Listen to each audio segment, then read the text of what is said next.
All right, I think we're good to go. So, thank you to the CED staff and especially Reverend Hunter for troubleshooting. Also, thank you to Yackham, Reverend Brown, and the entire Yackham Steering Committee. I'm really excited to be here with you all, especially as a former steering committee member from 2014 to 2018. And so, I want to make sure that we get time to ask questions and all that kind of stuff, and for me to answer them. So I'm going to move pretty expeditiously through the presentation. But today we're going to focus on partnering up. And so I was excited to be asked to present because I'm really passionate on community engagement, economic development, and especially where the church can actually leverage their relationships to really maximize pivotal change actually in the community. And so we're going to talk about a couple different topics. I'm going to go through some terms. We're going to talk about partnerships and preparing your church to partner, also what those potential partnerships look like. I'm going to give some thoughts on 501c3 status, and I know that's something a lot of people want to talk about, and then what your next steps are, and then we'll go through a Q&A. Just to let you know, I am a community engagement professional. I formerly led community engagement for the illustrious North Carolina A&T State University, including also now leading a multi-million-dollar program here in High Point, North Carolina, where we are sparking minority and women-owned business and economic development. And so we are really working really closely with our faith-based community because we know if you want to reach people, especially minority communities, the church still has a great access point with that. And so I'm excited that you all are here, and we're going to have a very open conversation. And like I said, I'll move through quickly so we can have time for questions and comments. And so the first thing I want to talk about is common terms. A lot of times when I have these conversations with organizations and churches, people mix and mingle a lot of these terms. A lot of people mix partnerships, community engagement, economic development, workforce development, external affairs, policy, legislative advocacy as if they're synonymous, and they're really not. And so when it comes to partnerships, it's very clear. You know, you partnering in a mutually beneficial relationship with another organization. Community engagement's a little deeper. So community engagement is the intentional activity you're working with and actually to maximize and enhance your community. Economic development is very clear, economics. So looking at business growth, looking at people who are developing property, buying homes, jobs coming to your space, supporting all those activities to grow the economic ecosystem in the community in which you inhabit. And then workforce development. Really simple, getting jobs, keeping that rotational flow going on. If you exist in the United States right now, you know we're going through a labor shortage. And so workforce development is being seen by everyone. So when you go to a store and they only have one person working, that's workforce development at its truest form. Keeping people in positions, training them, giving them the tools they need in order to work in our society. Our external affairs, really big for a church. This is not always a conversation we have about churches and ministry, but external affairs are huge because what goes on in your community on the state level, on a national level, even internationally, does impact the church and the work you do. And so making sure you're really tapped into your external activities.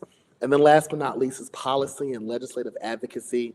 Churches you do see active in those spaces, but making sure you're active correctly. And so monitoring, local laws that are passed and how they impact your parishioners, how they impact your communities, looking at state ordinances, all these type of things that really impact how we move and who gets to move and do what in your society.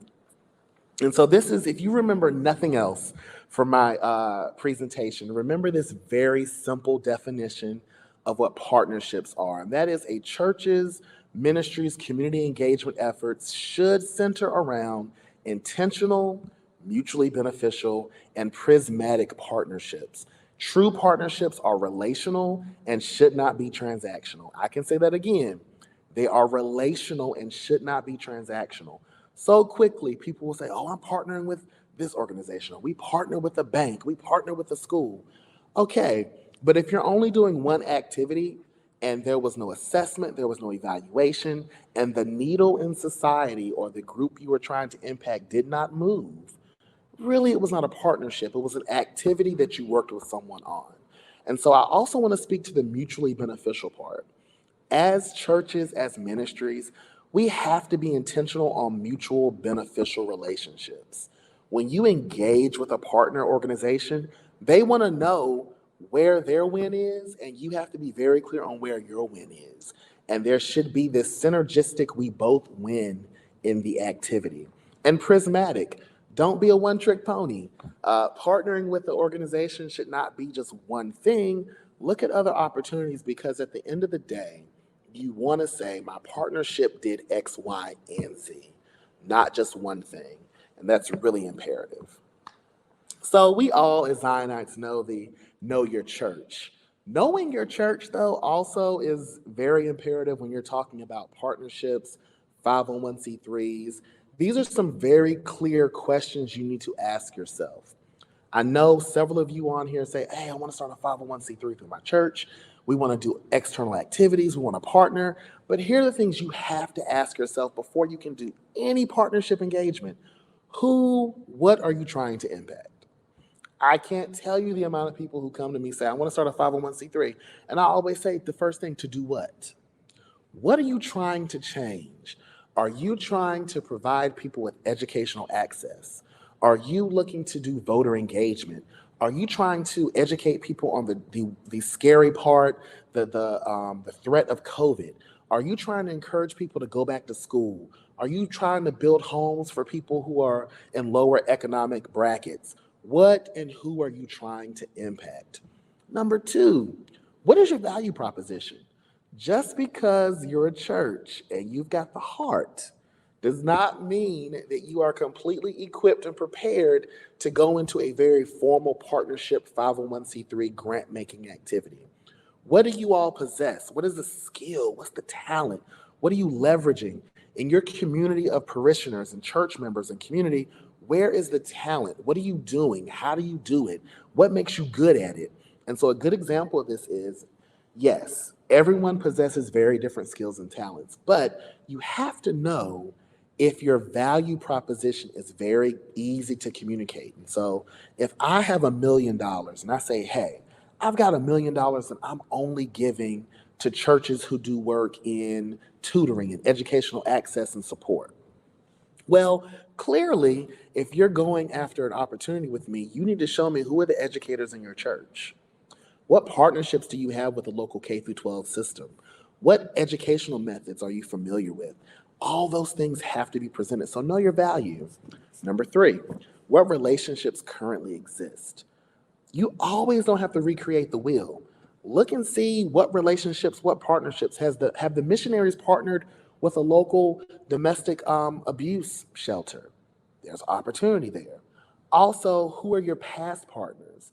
Just because you find a new partner does not mean there's not an existing or a former partner where you can't expound on the partnership. And so one of the things that I do with my clients is I always say, give me a list of the people you've worked with in the last 5 or 10 years. Of those partners, who's still up and running? What do they have going on? Who are they partnering with now? And was the relationship good? Was it fruitful? Did we all win? Number 5, who is your community of partners and who do they work with?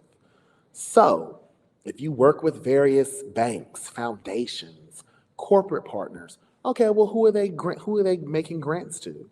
If you work with sports organizations, if you work with domestic violence organizations, food banks, who else are they working with? You can never underestimate being knowledgeable. There is nothing worse than someone who puts all this effort into building a 501c3, doing very specific work, and they didn't realize that 3 organizations around the corner are doing the same thing. You're all competing. And so one of the things you want to know is when it comes to impact, recognize where the opportunity is and where the saturation point is, because I guarantee you it's probably there. Nothing new is under the sun. Number 6, who are your internal advisors, connectors, and workers? The beautiful thing about the Connectional AME Zion Church is that we have amazing talent throughout this connection. And even in your local congregation, your local church, your district, perhaps your conference and Episcopal area, there are opportunities for you to really glean from people who know the work. They do this in their secular careers. Talk to them, know who they are, and know who is willing to put in the work when you all decide to hit the start button. 7, do you have an external group of advisors? And so here's the thing. You want people inside, but you need people outside as well. So if all of your talent and knowledge is coming from your trustee board meeting, That's great, but you need people who are your advocates, ambassadors, and advisors outside of your church. And number 8, do you have a current 501c3? A lot of churches, actually already have 501c3s. They already have these efforts. Do you have one? Has it been updated? Have you been doing your annual filings? If not, that is a starting point. Things to consider. And so I do want to take some time to talk about this. If you look at the picture in the background, it's the quintessential example of being very well aware of the partnerships and relationships you build. Avoid fake partnerships and relationships. If people only come to you to partner because they need a historic Black denomination, or they need to get in front of some Black people or people of color, or they need to target a certain population, be very aware of those situations. Now, I'm not saying they can't be mutually beneficial, but I am saying be very aware of people who are targeting you and quick to jump and take opportunity. And this picture right here is the perfect example. Don't engage to simply engage. There is nothing worse than people who have a million partnerships and nothing has come from it. It's like people who join, my pet peeve is people who join board of directors, board of trustees to stack their associations when they don't do anything. You should not quickly jump into something if you're not going to benefit from it. As a church, as a 501c3, as an outreach ministry, do not jump to partner just to say at the end of the quarter or the conference year, well, we partnered with such and such. Well, that's great. But you partnered, what came from it? The needle was moved how? How does that work? Then know your worth, but know your partner's worth as well. And so I'm big on, if you come correct, you come complete. Do not half step.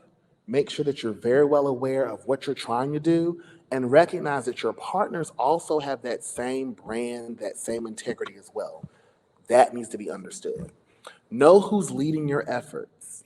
And so, like I said, once again, make sure that people who are leading are people who understand the landscape, people who understand the impact need, people who understand the funding, people who understand all of those things are needed.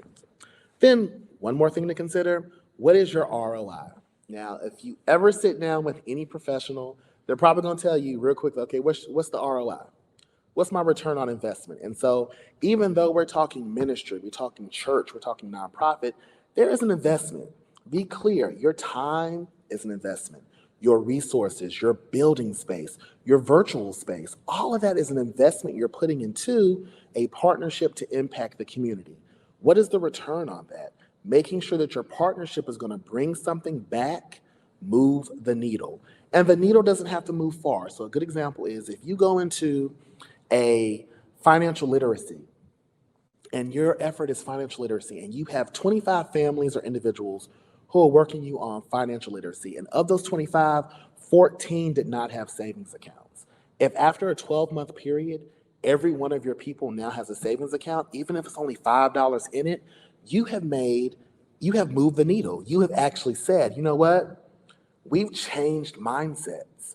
We've got people realizing that saving is something you should be doing. Once again, doesn't have to be major, but there is impact. And so your investment now of the time, of the resources is now, you know what? The 25 families we were working with actually are increasing. They've gained financial literacy. They're saving. That is absolutely worth your time and your efforts. Who to partner with? And so this is always a big piece. Who do you partner with? Foundations are great.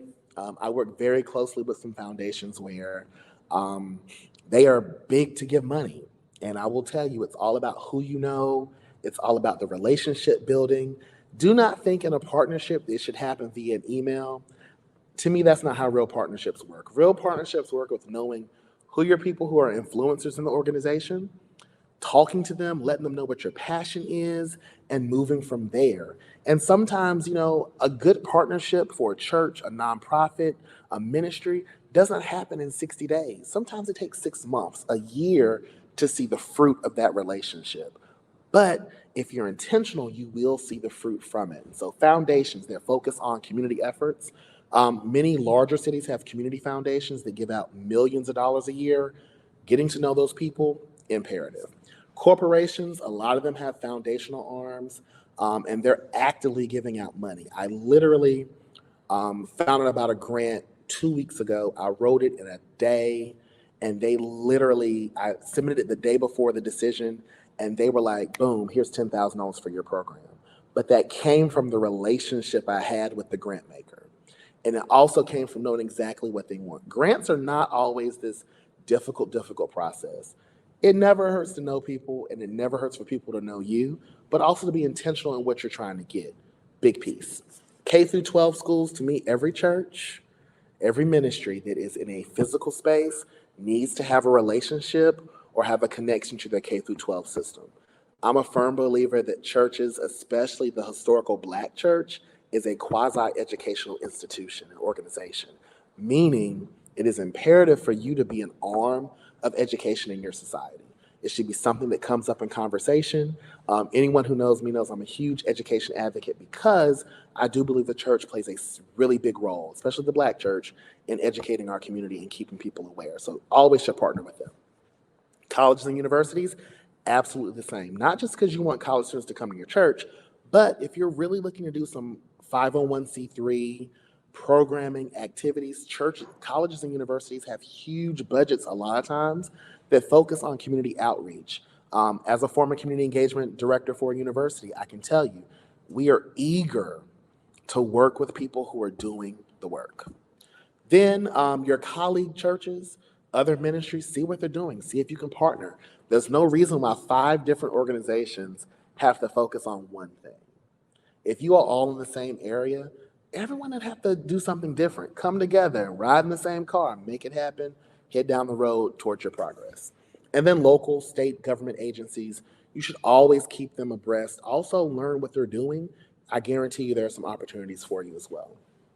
Now, this is where I may ruffle a couple feathers. The question is, do you really need to be a nonprofit? And so this is just a quick figure just to show you a couple years ago what the nonprofit landscape looked like. And volunteers provide so much work and support for nonprofits, but be clear. Do you plan to solicit funding for projects and efforts? And so one of the things that I'll ask is, okay, why do you want to be a nonprofit? Well, if you want to be a nonprofit just because you want to start a nonprofit and you see opportunities down the road, might not be the best reason to start a nonprofit. Having a clear idea of what you're trying to do and what you need money for and who can potentially give you that money, that's a conversation. Then the amounts, the scale, the impact. If you're looking to impact something large, if you're looking at a specific area, you want to, what amount of money you need, these are things you need to know when you're looking into a nonprofit. Then the paperwork. Nonprofit paperwork does require precision, but it requires intentionality as well. So you don't want to be in a situation where you want to start a nonprofit, but you don't want to go through the filing process. You don't want to go through the process of, vetting and finding board of directors and what your programming, what your intent looks like. Then I'm going to ask this question. Can this be a church outreach effort? Every church outreach effort does not warrant starting a nonprofit. If you do a Thanksgiving meal basket every year, do you need to develop a nonprofit for that? Not so much. Now, if you all are feeding every week, you're working with 4 or 5 homeless shelters, you are doing a food bank, you're doing nutritional classes, you're talking about food insecurity, absolutely there's room for you to do a nonprofit. I would support that all day. Then, once again, every church ministry does not need a 501c3. Be very clear in what you're trying to do. Can it be done through a church outreach effort? And here's the thing. If it has not been done through a church outreach effort, you don't need a 501c3. And that's because you have no proof, you have no method to what the landscape really looks like to justify the 501c3. Now, for the past 5 years, you've been doing, once again, the food bank, the feeding, the education, and you're growing in that, absolutely. 501c3 status, we can connect you to some people, make it happen. But if you haven't really tested the waters, you really don't want to do that. You don't want to buy the car without ever test driving it. You don't want to buy the car with never having sat behind the wheel or knowing how it turns and how it handles. So if you have not done it as an outreach activity, or a church ministerial activity, you may want to hold off on establishing a nonprofit to do that same work. Now, what's next? Like I said, I'm going pretty quickly because I want us to have time for Q&A. If you are just starting, these are some steps you want to look at when you're actually formalizing your partnerships, your outreach efforts, and your role to getting to a 501, if that's where you want to go. Organizing a team, and I can reiterate this a million times. Consider who should be on this team. Do not place people on a team just to place them. Place them because they add value. And be clear, value is seen in different ways and different lenses. Value can be the retired educator. Value can be the 19-year-old who's in your college ministry. Value can be your trustee board chair. Value can be the guy who sits on the 9th row who comes to church and leaves, and that's it. Value's all over. Then 2, explore your community needs, your impact areas, your opportunities. 3, research. That's why it's in bold, research. You should not want to do a 501c3 or any formal outreach effort without knowing who else is doing the same work. Is there a reason that no one's doing it? Is there an opportunity? What's the structure? Are there grant funding opportunities for that type of activity? All things you should ask yourself. 4, develop a plan. Talk to other connections that have done similar work. 5, don't rush the process or planning. Don't put yourself on a 30-day, we're going to start on the 1st, and by the 30th, we're going to have a 501c3 status. Don't do that. Don't even if it's a formal ministry outreach activity. Some things can turn around in a week, absolutely. But if you're looking at something you're trying to formalize long-term, don't rush it. But on the other side, don't allow time to move away from you. And that happens a lot of times. Don't allow that time to move and you really have not moved forward. That's problematic. Now, for people who are already in this space, and so there are some of you all who are already doing the work. You may already have a 501. This is for people who need to sustain and reorganize. Do you have an updated strategic plan? I'm big on mission, vision, values. Your mission is your niche, your vision's where you're going, your values is what you stand for. Then your board, governance, the terms, positions, members, engagement, all very important. Program planning. What are you doing? What plans have you been doing? What have you been, what are you doing with your programming? Who's it impacting? All that stuff is imperative. Then staffing. Who does the work? And that goes back to your board. There are working boards. There are symbolic boards. Who's doing the work? Are they paid? Are they unpaid? Then understanding the grant writing process, getting all the knowledge you can to actually get out there. And I tell people the best way to start getting in the grant space is to start writing some grants. You're not going to get every grant. There are huge organizations that are well respected that don't get every grant they go after. It's okay to get a rejection letter. Trust me, it's all right. But it's one of those things where you need the experience of going after it. Also, you need to get your name out there in that space. Talking to people who make those decisions, very important. Then update and engage your partners. So we're talking about partnerships. You want to partner up, you want to get people together, but you have to let your partners know what you're doing. Does that mean at the end of the conference here, you bring your partners for an appreciation luncheon? Do you get them on here and say, hey, this is our new strategic plan. This is where we're going as a church. All those things are highly valuable. So I know I went really quickly. We wanted people to have time to talk and do all those things. And so I'm going to take off my screen share so if people have questions, they can definitely ask. But if you're going through this process and you're very serious, my contact information is out there. Be more than happy to help you. But it's really, really, really important that if you're going to do formal partnerships, a 501c3, you're going to partner with an external organization, have intent, have structure, and have patience. All those things. Are there any questions? So one of the questions I have is, have you gone through this process with a local church before? How did that go? Absolutely. I have gone through it with churches, and I've also been the person who will come in and tell you you've been doing this all wrong. And so one of the things that I encourage churches to do is, number one, and I can, I've helped people kind of do these internal conversations first, is everyone needs to be on board inside who's working on this. And so because it requires collaboration. And so if you got a 10-person team, 5 can't be over here and 5 over there, and you think everything's going to come to the middle and mix. And so yes, when you go through this process with the church, I cannot reiterate enough, inside has to be together before you go outside. That is huge. There's nothing worse than getting an opportunity, getting a grant, and you don't have the team, you don't have the infrastructure, you don't have any of those things you said you had on paper because you never had those internal conversations.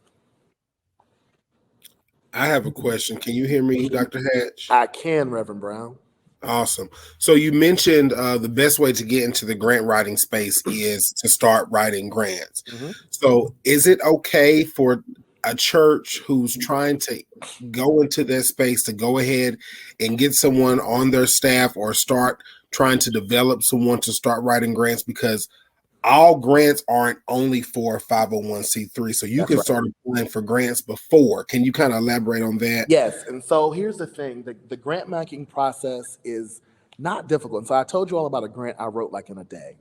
Literally, if you look at some organizations, and I just got one from a bank, they literally have a charitable foundation page. Your local bank probably has a charitable gift page. And it's literally a long form of telling them about the project, telling them who you are, and going from there. Sometimes they will grant it to a church just because you're a church doing the work. And so you don't always have to have, the First AME Zion 501c3 to get it. Sometimes people make charitable gifts to the church if you have a project or a plan. And so be aware of that. But also, you don't have to go find someone who's going to charge you 10% or a percentage of your grant to write your grant. Anybody who can do some simple declarative statements can write a grant. There are so many free resources now, all these free certificates and web classes, all these things that will talk to you about how to write a grant. To me, that is the route you should always go. And here's the thing. Let's say someone in your church is passionate about it. They can go make a whole lot of money by saying, hey, I go to Logan Temple and I wrote this grant and helped them get this. There's an opportunity in that as well. So I encourage people, go out there, see what's out there, and start. Research the grant. If it's something simple, apply for it. If it's a local family foundation and they do grants between $2,500 and $5,000, and they say, hey, we grant these to local community organizations, and you don't have to have a 501c3 to do it. That's a great opportunity right there. I guarantee you in that lower amount, it's going to probably be a Google form where you describe the project, describe your organization, how you're going to spend the money, what's your timeline. Submit it. The worst thing they're going to say is no. But let me also say, if the director of that community foundation knows about your work, the community foundation director knows you, y'all have had coffee together, you're probably going to get it. Great insight. Thank you. I think you have some more questions in the chat. Yeah, I do. Let's see here. Has the process been delayed or impacted negatively due to the pandemic? And so yes and no. And so if you're looking at programming, the pandemic has definitely impacted programming. It impacts people's ability to get together and do some stuff. So it has, but when it comes to filing and stuff like that, the pandemic has not really impacted your filing. So from that portion, it has not. Let's see, how did you go about the delay or the obstacles that you have presented to you? So I'm big on timelines. Usually I'm big on like a 6-month timeline where we're going to be. And so I'm big on that. So when I consult for a group or a church, or even the organization I work for now, we do have it scoped out and planned out. That's big for me. Do you have a workbook or any suggested resources for the internal work in a local church? I do. And so Tia, I can send those to Reverend Brown. I'll compile some stuff and let you all take a look at that. Let's see, Rosalind Mitchell, I see you on screen, but I'm gonna read your question from the chat as well. So my church is in a partnership with several community churches, and we are coming up on 10 years. Awesome. We have received funds from a foundation for a basketball camp and a reading and science camp. What do you suggest to extend the reading and science camp more than once a year? And so my recommendation, just outside looking in, is there a way that you can support your local school system and their reading and science activities? And so go to your school system and see, do they have a director of community partnerships? And also, can they connect you to the reading and science specialist and see where are the gap areas that they need support in? And so, does that mean within these churches that you work together, are there schools, especially schools filled with people who look like you and I, where you can have your local biology professor at your church come in and do a special workshop? Or can you find a way to support the local science fair? And so one of the things I used to do at North Carolina A&T is one of the schools we adopted, I brought together engineering professors to judge engineering projects, where students actually got to talk to these professors one-on-one and actually do that. Cost nothing, but it was impactful because students got to see professors who look like us, who are doing the work, and they also got to see that trajectory. The also connection is, do you have existing programs that you can connect and expound on? And so you're talking about your summer camp, building in year-round workshops, building in local universities or other people who want to tap in and support. Are there local labs? Are there local doctors? Are there local librarians who want to say, hey, I want to bring in a Black author and talk to these students? We're going to provide free books. All that stuff is an opportunity for you. Let's see. And also, is Livingstone College? So Livingstone Hood Theological, absolutely. There are so many opportunities for external partnerships. And the beautiful thing is, especially to me, HBCUs, I'm a diehard, unapologetic HBCU advocate all day, every day. A couple people on this group already know that. One of the things I think is beautiful is, and returning to our mission as institutions, is we really have the obligation to impact people, but it also is a recruitment tool. The student who was touched by Livingstone at age 15 may be the student who enrolls there as a freshman. And so it's really imperative that these institutions do some really intentional external engagement that not only enhances the community, but enhances your enrollment. It's a fact, if you look in higher ed, you can get a student at 15, you're probably going to get them to enroll at 18. And show them the beauty of these campuses, show the community the beauty of these campuses, show the counselors the beauties of these campuses and the learning environment. Absolutely will work. So Tia, this is the work I'm interested in. Absolutely. And so I will tell you all, this is amazing work. I love it. Anybody who wants to talk, let me know. We definitely can communicate. I can put my email address in the box. There we go. Are there any other questions? I think we've got like another 5-10 minutes, I guess. I don't know. Eric, absolutely, we can chat.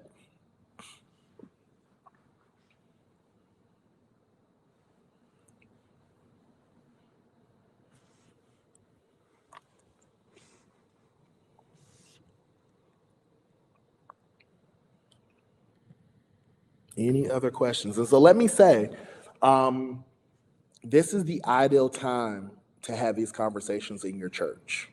The pandemic to me is a great time because a lot of face-to-face activities have slowed down. And so you have the chance to actually do some other work. And so if you are looking to make some pivotal moves in that space, this is a really good time. Also, beware, money is out there. I will tell you all, literally in my program, I think in the last 60 days, we have secured over $1.1 million in funding in 60 days. That is absolutely it. Yeah, we would, yeah. Let's see, can you make this presentation available? So, to everyone who wants to see the presentation, I will tell you all, not to be rude, but this is proprietary. I do this as a consultant, so I can give you the talk points, but unfortunately cannot send the presentation. But I can send the highlights. And if you want to have a one-on-one conversation, we absolutely can do that.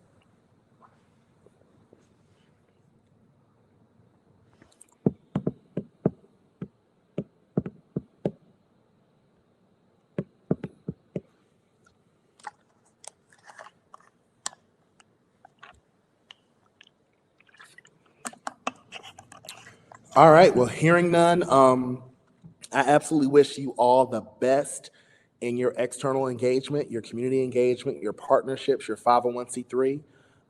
If you all, the church is a great resource. Talk to us, talk to your fellow churches across the connection. Let us know if you need anything. You have my email address. Definitely shoot me an email. We can circle up at the top of the year and go from there. But thanks again to the invitation from Reverend Brown and the Coxes. Thank you, the CED team.